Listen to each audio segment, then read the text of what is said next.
Bom dia. Primeiramente, quero fazer um agradecimento especial a 4 senhores que estão aqui presentes, que sem eles não estaria aqui hoje.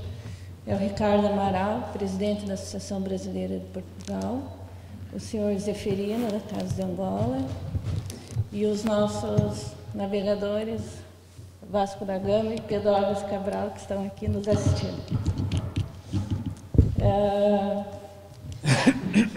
Eu gostaria de tratar inicialmente sobre o processo de imigração no Brasil, demonstrar para vocês, no quadro geral, a diáspora enquanto Brasil e enquanto Brasil nos países lusófonos, o que representa a comunidade brasileira no mundo da lusofonia.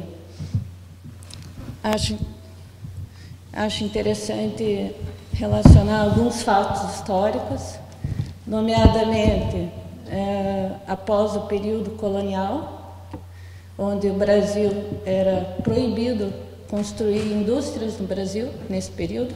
Somente após a Primeira República nós conseguimos dar início ao mundo industrial, e as relações do Brasil comerciais, industriais, começaram a se expandir. Foi quando, em 1903, ao período de 1917, nós recebemos 1,5 milhão de imigrantes, nomeadamente, na sua maioria, europeus. Após esse período, nós podemos associar, na década de 80, ao fim da ditadura militar, um período de crise política e financeira no país, a inflação e o desemprego, o que fez com que 2 milhões de brasileiros migrassem para o exterior, sendo que desses 2 milhões, 160 mil compõem hoje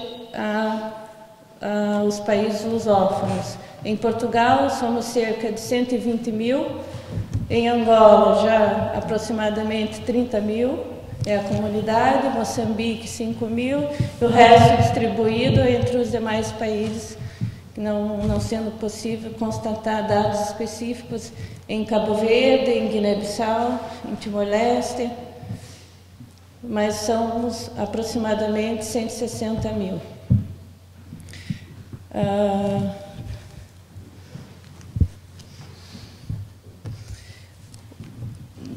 O que marcou a saída a construção da diáspora brasileira nos países lusófonos?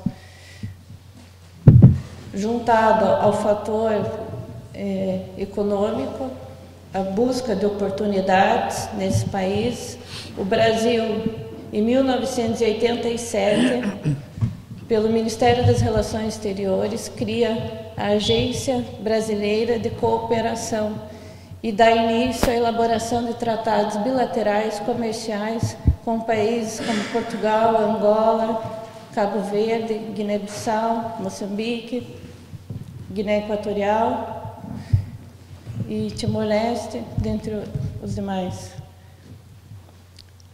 Esses laços, não só econômicos, mas também culturais, através das relações acadêmicas entre os países, também foi o que deu origem a essa saída de brasileiros para os países lusófonos. Isso para vocês compreenderem, dentro de um quadro geral, o que representa a diáspora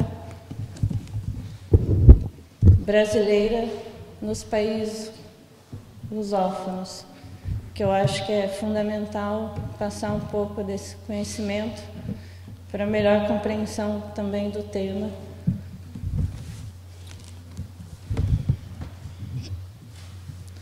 Com relação às relações entre Brasil e Portugal, houve um grande destaque a partir do ano 2000, nas relações bilaterais, quando foi elaborado o Acordo de Porto Seguro, que entrou em vigor em 2003, onde as relações entre brasileiros vivendo em Portugal e portugueses no Brasil se estreitaram e houve um certo privilégio com relação à residência desses brasileiros no exterior, vistos de trabalho, enfim, tudo que promove um melhor aperfeiçoamento enquanto na vida pessoal e profissional do cidadão que está fora do país. Nomeadamente foram os direitos civis conquistados, concessão de direitos políticos, se o cidadão optasse por, inclusive, o direito de votar, o que eu acho que é fundamental, a diáspora exercer os direitos civis e políticos no país de acolhimento.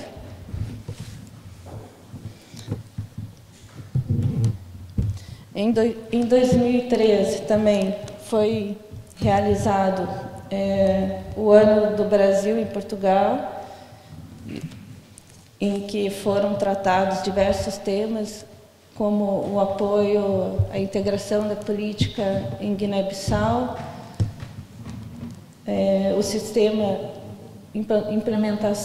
apoio na implementação do sistema do ordenamento jurídico no Timor-Leste. O Brasil enviou juízes, procuradores para o Timor-Leste, auxiliando na formação técnica de pessoal com os países da lusofonia. Nosso ordenamento, além da língua que nos une, nós temos o mesmo sistema jurídico, que é o românico e germânico, ou seja, civilista. E isso nos favorece também a uma união e integração dentro dos países lusófonos.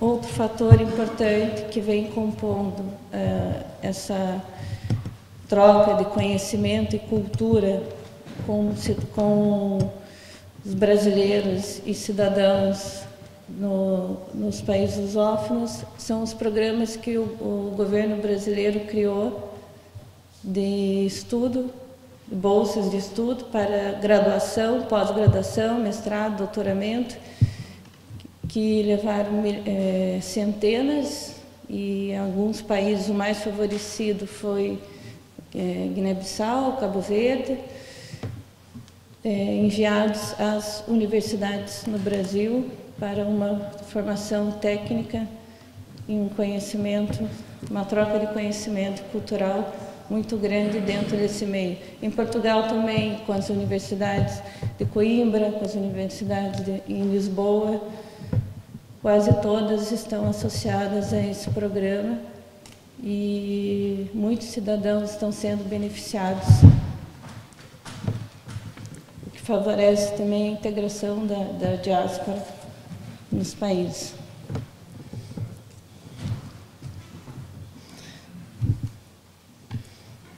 Então, só para finalizar, não tomar mais tempo, eu gostaria de colocar em questão, é importante nós conhecermos a história para aprender com ela, mas há um passado que tem que ser esquecido, do Brasil e da África em relação a Portugal, para conseguirmos melhorar o entendimento e a integração entre as comunidades, entre as diásporas, para ter um maior benefício. O meu raciocínio é esse, e penso que ainda tem muito que evoluir. Os acordos celebrados pela ABC, pela Agência Brasileira de Cooperação, estão em vigor, mas são poucos ainda e muitos estão sendo elaborados a partir do ano 2010, ou seja, é muito recente essa harmonização com as relações comerciais entre os nossos países e no âmbito cultural também.